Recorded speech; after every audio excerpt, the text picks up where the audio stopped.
I'm looking at the all-new 2022 Infiniti QX60 with a 9-speed transmission now, and I check out the back seat and whether adults will be happy back here.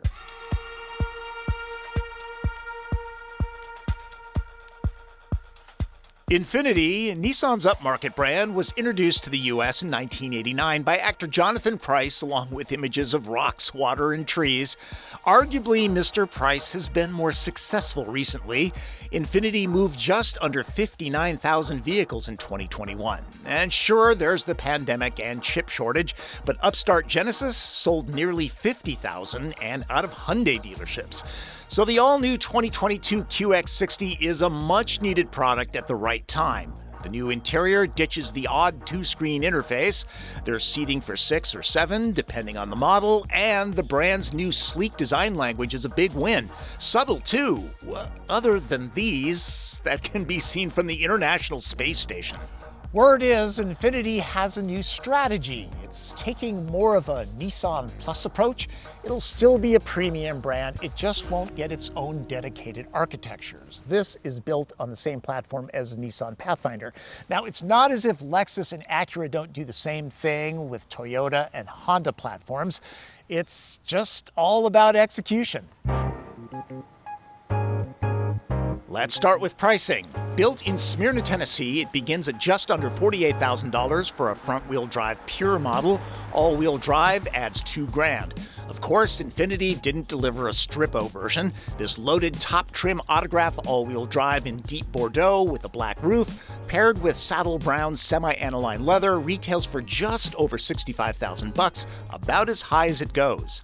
German 3-row sport utes are much loftier. A base BMW X7 is $1,000 more. A stock Mercedes GLS is even spendier. Even comparably equipped competitors like Acura MDX and Cadillac XT6 cost a little bit more than the Infiniti. Same with the Lexus RX 350L, so there's some value to the QX60. Part of the affordability comes from using the same powertrain as Pathfinder. It's a normally aspirated 3.5-liter V6, not Infiniti's variable displacement engine. It's tuned for a skosh more power than Pathfinder at 295 horsepower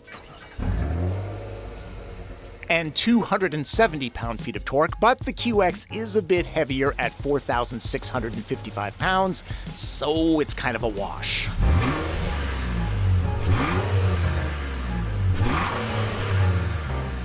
As you can see, those chrome flourishes are purely decorative. The 11-inch head-up display shows a lot of info, just not while standing still. Man, these are hard to shoot. The 2020 QX60, there was no 2021, had a continuously variable transmission. It's now a 9-speed unit with an electronic controller that works very well. And of course, manual control, and of course, drive modes. There are a whole bunch of them. The all-wheel drive system uses direct coupling engagement to send up to 50% of the power to the back tires. Since this has the same powertrain as the Nissan Pathfinder, acceleration is going to be the same, 0 to 60 in just under 7 seconds. That's quick enough. And when you're on the highway, there's definitely enough passing power. One thing though, when you really hammer the throttle and the V6 spools up, it is a little bit on the coarse side. The QX is a more capable towing machine now. It can tug up to 6,000 pounds. I've driven the Pathfinder off-road, and it's capable enough for owners that drive on Forest Service roads. The Infiniti's ground clearance is about a half-inch lower at 6.7 inches. I'm keeping this one on-road, as will most owners, I suspect. Let's talk about ride quality. You might think that Infiniti, being a premium brand, would set the suspension up for comfort, but no, it's actually on the firm side. Something to think about if you're looking for soft and cushy. Body movements during brisk cornering are well checked. That's the advantage. The dampers are fixed. There's no playing with the suspension tuning. This isn't a sports car. Manage expectations. It's a 3-row crossover that drives well, and it feels a size smaller than it is from behind the tiller. Let's take a moment to appreciate the new 9-speed transmission. It's programmed really well, shifts are great. None of that rubbery dynamic that came from the CVT. Thank you very much, Infiniti. Manual shifts are moderately quick, nothing snappy like a dual clutch unit if you're wondering. There's the expected fuel-saving automatic engine stop-start system that's graceful on shutdown, less so on startup. In heavy traffic, you might want to switch it off. That's easy to do. The EPA-rated fuel economy average is 22 miles per gallon. That's about the same as the Acura, Cadillac, and Lexus, though the RX has the advantage of specifying regular-grade gas. The others want premium. QX60 comes with the latest version of Pro Pilot Assist, a pretty good semi-autonomous driving system. The adaptive cruise control will automatically slow for sharp curves, and the lane keeping assist is pretty secure. It takes gentle corners all by itself. Other automakers have caught up with this technology. Super Cruise is the best I've experienced, but then you're moving up to an Escalade to get it. There's also a long list of standard active electronic safety tech like automatic emergency braking with pedestrian detection, rear automatic braking, and blind spot warning. The QX60 has what people want from their vehicles these days. The ride height is elevated so you can see over traffic. It's quiet on the highway, and even though the suspension is a little bit firm, it's never harsh. This being the top-shelf autograph model, the view is as good as it gets in a QX60. The space is nice, reminiscent of Lincoln Aviator, not quite as sumptuous. A few plastics down low are Nissan grade. Mostly, eyes gaze upon cut-and-sewn material, open-pore ash wood trim that's obviously from a real tree, and piano black, which is Steinway grade, not Hasbro.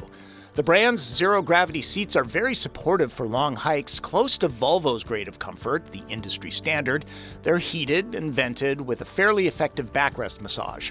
After a long, stressful day, Infiniti ensures you that this is indeed a clock. I'm always wary of haptic touch controls. These are responsive, so the only downside is fingerprints and smudges if you're a Virgo. When it comes to storage and squirreling things away, there are plenty of places to do that. I always think that upmarket vehicles should have rubber or some kind of lining to keep things from rattling in pockets. It's just plastic in here. Other creature comforts, this is heated, the view is expansive. QX60's 17-speaker Bose system is among the best from the brand.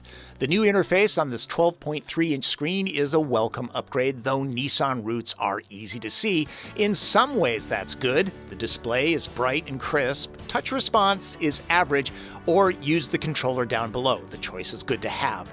Voice prompts aren't as good as the systems BMW and Mercedes use. The simple system is easy to customize by dragging stuff to the desktop. I expect richer graphics when it comes to Infiniti. This is Nissan Plus grade stuff. Android Auto is supported when using a cord. This charging pad is better if you're an iPhone user since Apple CarPlay is wireless. Don't complain to me about this, I'm just the messenger. Moving to row 2, there's the same flexible setup that's found in Pathfinder. The old chestnut, if it ain't broke, don't fix it, applies here. Autograph is a 6-seat SUV. Lower trims can be had with a bench seat to haul 7. These chairs are similar in comfort to the ones up front. That's not always the case. There's a very flat floor. The climate zone is a crowd pleaser. Same for heated seats for you folks in Superior, Wisconsin. No need for aftermarket sunshades. For storage and charging, there's nothing out of the ordinary, but the usual cubbies and pockets work well. Oh, and one feature that works for both Pathfinder and QX, it's easy to create a path up the middle to the back. Getting to the standard third row the usual way is just this easy. It provides a pretty wide opening for people to scamper in and out. The floor isn't overly high. Nearly every 3-row SUV review I do comes with this sage advice. If you're going to be using the Wayback an awful lot, you might consider a minivan. Typically, they're a lot more roomy, and if you need all-wheel drive, Toyota Sienna and Chrysler Pacifica are available with that. This space, about average in class. I've got that much headroom at 5'9". The cushions are down low, so my knees are up high. There's really no thigh support. Footroom, also not that great. Kids back here, they'll be fine. Adults, you're going to want to keep it to short trips. It's not completely bare bones here. Each passenger gets a drink holder and USB port, and it's easy for those stuck back here to get out quickly. Yes, the highly regarded Genesis GV80 is available with 3 rows of seating, but it's tight and only on the most expensive Advanced Plus model that's $5,000 more than this vehicle. QX60 gets Infiniti's new design language that's less swoop and curve, more calm and organic, like rocks, trees, and water. The designers aren't shy about promoting the brand. It's on every side of the vehicle. While I was photographing it, this machine got a lot more compliments than I would have expected, though my neighbor Larry thought it was, and I quote, too big and too much. That could apply to these, which I can't even describe. They're not exhaust finishers, they just are. And inside, the gauge cluster graphics have a clinical look to my eye. The S-shaped Infiniti crescent pillar is gone, replaced with these pinchers. Anecdotally, people see a lot of Range Rover in the design, though really there are no Range Rover Qs. It seems it just looks expensive to John and Joe Q public. A bunch of you have asked why I don't just buy 20 packs of this stuff and keep it in my garage rather than come down here every week. Well, for one thing, my garage isn't that big. Second of all, 20 packs of this is $400 I really don't want to spend. And third, the plastic wrap on this isn't really all that robust, and after 3 or 4 loadouts, it starts to rip and TP goes everywhere. Never a good look. Many 3-row crossovers have very little room with all the seats usable. The QX isn't bad. A larger cooler would fit in this 14.5 cubic foot space. 4 packs isn't a half-bad score. Remember that console from the middle row? Nice packaging, and there's a spare tire under here. There are a few things to make the trunk more useful. It's very easy to drop row 3 and expand cargo carrying to 41.6 cubic feet. And if the QX is like Pathfinder, and it should be, it's possible to haul 4x8 sheets of plywood with a little tailgate MacGyvering. Maximum space is 75.4 cubic feet. It's easy to reach the straps to yank the third row back into place, but this is the autograph. Nothing says Luxo like power. Let's wrap this up with red light, green light. Green light. QX60's design inside and out is a much more appealing proposition now. Value is solid, the sweet spot being a sensory all-wheel drive trim level that retails for $60,000.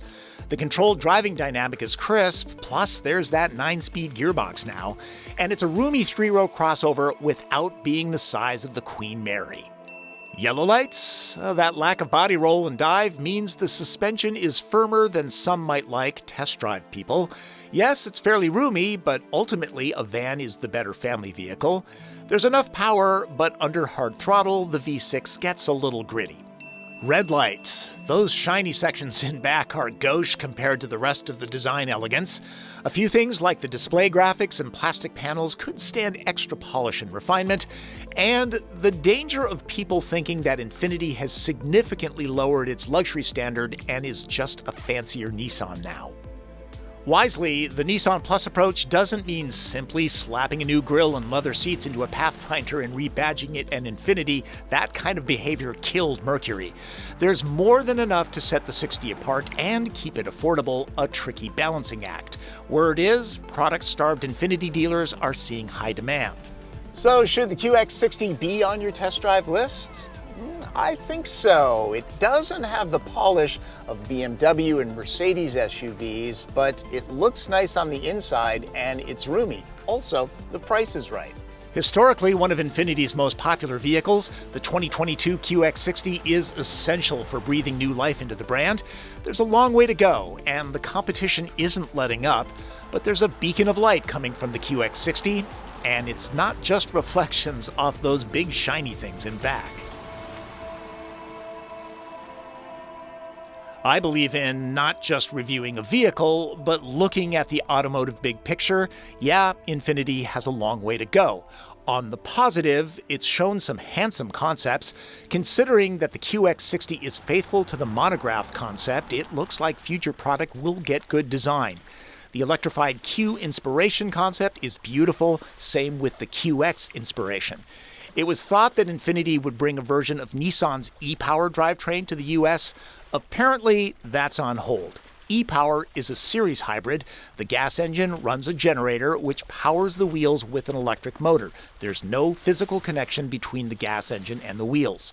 Said to improve performance and efficiency, I have to believe there's some CVT-like behavior when it comes to engine revving. That wouldn't be a good Infiniti dynamic. Stay tuned. And special thanks to my son Sean for driving early on a Sunday morning so I could shoot running footage. I'm sure he'd rather have slept in. This is the end where I normally give you a fun fact, but this time it's kind of a moment of zen. I live in Seattle and not a suburb, right in the city, and I was shooting the Infiniti not far from my house when these guys showed up. Yeah, they just hung out and watched. They weren't spooked at all. They stayed there for about a half an hour. I actually have a nesting pair that are my next door neighbors. They're right in my backyard. No city's perfect, but Seattle definitely has some things going for it. Well, thanks for watching and hope you enjoyed that moment of zen. I will remind you to subscribe because, well, I'm on YouTube. Apparently it's in the bylaws where I have to tell you to subscribe. That's Driven.